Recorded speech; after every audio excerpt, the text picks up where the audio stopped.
Assalamualaikum warahmatullahi wabarakatuh. Perkenalkan, kami dari kelompok 5. Kali ini kami akan membahas materi mengenai karakter fikih Islam. Sebelum masuk ke dalam pembahasan, izinkan saya memperkenalkan terlebih dahulu anggota kelompok saya. Di antaranya, ada Muhammad Renaldi Jailani, kemudian ada saya, Aulia Sukma Pertiwi, kemudian ada Anggi Jalianti, dan terakhir ada Kamal Ahmad. Langsung saja yuk kita masuk ke dalam pembahasan yang pertama. Fikih Islam memiliki karakteristik khusus yang membedakan dengan hukum-hukum lainnya. Karakteristik ini bisa dijadikan landasan berbijak atau paradigma ketika menyusun hukum formal Islam yang akan diterapkan dalam kehidupan bermasyarakat, berbangsa, dan bernegara. Karakteristik yang dimaksud antara lain: 1. Bersumber dari wahyu ilahi. Fikih Islam berbeda dari hukum-hukum positif karena sumbernya adalah wahyu Allah Subhanahu wa Ta'ala yang dituangkan dalam Al-Quran dan Sunnah Nabi. Karena itu, dalam mengambil kesimpulan hukumnya, setiap mujtahid terikat secara kuat dengan teks-teks dari kedua rujukan tersebut, yakni Al-Quran dan Sunnah Nabi. Dengan demikian, fikih lahir tumbuh dan berkembang dengan sempurna. Yang kedua, komprehensif dan memenuhi tuntutan hidup manusia. Fikih Islam berbeda jauh dari hukum-hukum dan undang-undang buatan manusia karena meliputi 3 dimensi hubungan dalam hidup manusia.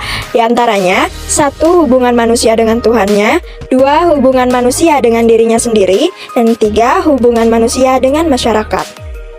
Lebih jauh lagi, fikih Islam diperuntukkan bagi kemaslahatan hidup di dunia dan di akhirat. Hukum-hukumnya saling menguatkan dan mengukuhkan satu sama lain, baik dalam bidang akidah, ibadah, etika, maupun muamalah demi mewujudkan puncak keridhaan dari Allah Subhanahu wa Ta'ala. Nah, kemudian materi selanjutnya akan dibahas oleh Saudara Renaldi Jailani. Kepadanya saya persilahkan. 3. Bercorak religius dan mengandung sisi halal dan haram. Fikih Islam berbeda dengan undang-undang dan hukum positif dari aspek pemikiran halal dan haram, bahwa setiap perbuatan atau perilaku sipil dan yang terjadi dalam muamalah disifati dengan sisi halal dan haram. Atas dasar itu, hukum muamalah memiliki bercorak. 4. Hubungan fikih Islam dan akhlak. Fikih Islam sangat memperhatikan terpeliharanya keutamaan, kemuliaan, dan keluhuran akhlak. Oleh karena itu, ibadah disyariatkan untuk mensucikan jiwa, menjernihkan hati, dan menjauhkan dari berbagai kemungkaran. Riba diharamkan untuk memupuk jiwa kerjasama, saling menolong, dan saling menyayangi di antara sesama manusia. Diharamkannya riba juga dimaksudkan untuk melindungi orang-orang yang membutuhkan bantuan dari kekuasaan para pemilik modal. 5. Balasan melanggar syariah bersifat duniawi dan ukhrawi. Fikih Islam sangat berbeda dengan undang-undang dan hukum positif, sebab hukum positif buatan manusia hanya memberlakukan 2 macam hukum atau sanksi atas pelaku pelanggaran di dunia dan di akhirat sekaligus. Di dunia, balasan ini merupakan hukuman tertentu al-hudud dan hukuman tidak tertentu atau at-ta'zir yang diberlakukan atas perbuatan-perbuatan lahiriah yang tampak oleh mata manusia.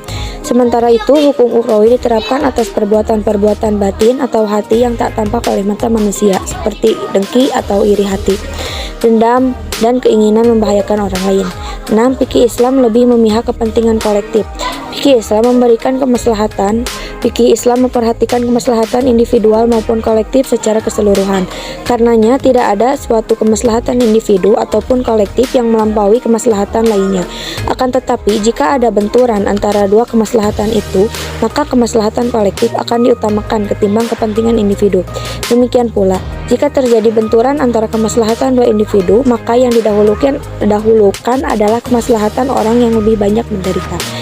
Ini sejalan dengan kaidah tidak boleh ada kemandorotan dan menimbulkan kemandorotan atau la dororo wala diroro, dan juga kaidah tidak ada jika ada 2 kemandorotan lebih besar ditolak kemandorotan yang lebih kecil.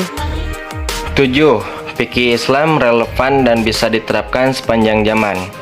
Prinsip-prinsip dasar fikih tidak pernah berubah, seperti suka sama suka dalam berbagai transaksi atau jual beli, menolak madorot, menghindari perbuatan dosa, memelihara hak, dan juga menerapkan tanggung jawab individual.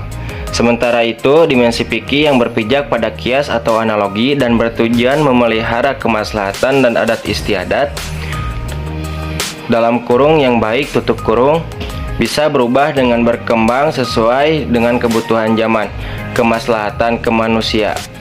kemaslahatan manusia dan lingkungan yang berbeda dalam konteks ruang dan waktu selama-lama hukum berada dalam wilayah yang sesuai dengan tujuan-tujuan syariat dalam kurung maqasid asyariah tutup kurung prinsip-prinsipnya yang benar. 8. Karakteristik fikih dalam kurung hukum Islam tutup kurung menurut beberapa tokoh. A. Menurut Hasbi As-Siddiqi, hukum Islam adalah hukum yang berkarakter dan mempunyai ciri-ciri khas. Hukum Islam mempunyai 3 karakter yang merupakan ketentuan-ketentuan yang tidak dapat berubah. Karakteristik dan ciri-ciri khas yang 3 itu adalah takamul, sempurna, buat dan tuntas. Hukum Islam berbentuk umat dalam suatu kesatuan yang bulat walaupun mereka berbeda-beda bangsa dan berlainan suku.